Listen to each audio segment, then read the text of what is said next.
The late Jim Johansson's rich background in the sport earned him the nickname Mr. USA Hockey. His nearly two-decade executive career at USA Hockey led to both record-breaking success on the international stage and significant growth of the sport across the country. The game has grown dramatically in the United States, and Jim has a lot to do with that. His efforts on behalf of USA Hockey in growing the game, making it more available to more American kids, and creating elite hockey players that are capable of playing in the National Hockey League. Jim was behind a lot of those efforts. After deferring the 1982 draft, he opted for college play, where he helped the Wisconsin Badgers to the 1983 NCAA title as a freshman. I was lucky I got to play college hockey with Jimmy. He's a winner. He just wanted to do what was needed, and that's the one thing I've always respected. I played against someone who was at the University of Wisconsin, a really good player, a guy with some skill, reliable, a guy that you could tell was impactful to his team. All the things that made him a great player made him a great executive. His success during his college years was not limited to the ice at Wisconsin. During his time there, he competed for the United States in both the 1983 and 1984 World Junior Championships. Following graduation, he represented Team USA in both the 1988 and 1992 Olympics. He was real detailed with his game. He was a great teammate. He was somebody that you could count on game in and game out to go out and give everything he had. After playing professionally for 8 seasons, Johannson went on to serve as the general manager and head coach of the Twin City Vulcans before joining USA Hockey in 2000.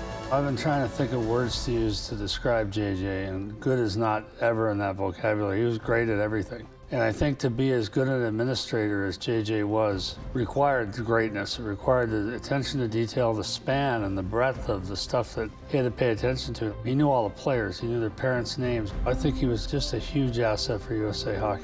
Johannson was tabbed as manager of international activities and U.S. Olympic Committee relations, and later he assumed the position of assistant executive director of hockey operations, where he oversaw all in-sport related activities, including USA Hockey's efforts in putting teams on ice for international competition. I think every team he put together was special. I always felt honored to get the call to be asked to play for our country, and playing in my first World Juniors was definitely a really cool experience. Just getting to go over and do that at a young age was a great experience, and I'm thankful that JJ allowed me to do that. I was fortunate to work with him on a bunch of teams, whether it be World Junior teams or World Championship teams, and he was always the guy that was doing the job of 5 people. You knew that when his playing career was over that he'd have some sort of position in hockey that would be important, because the game meant too much to him, and more importantly, he meant too much to the game. Being a GM for USA Hockey was part of Jim's heritage, as his father, Ken, served as the general manager for the 1980 Miracle on Ice Olympic team. Years later, Jim had the same honor.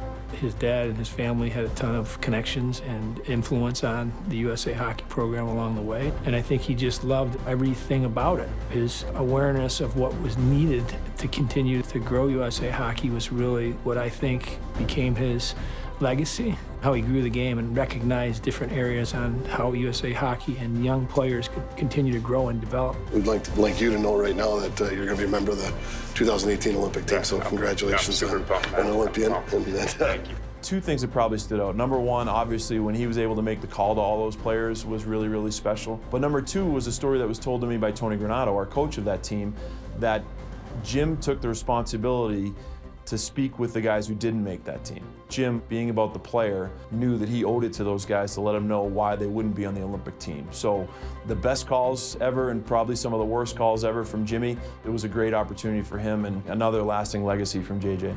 A beloved figure in the hockey community and beyond, Johannson passed away unexpectedly on January 21st, 2018, just weeks before the 2018 Olympic Winter Games, where he was set to lead the U.S. Olympic men's ice hockey team as general manager.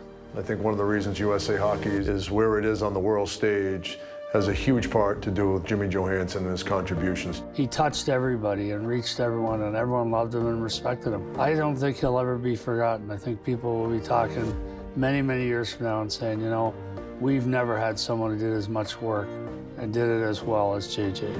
And now, joining the list of immortals who have left an indelible mark on the game of hockey in the United States, please welcome Jim Johannson to the United States Hockey Hall of Fame.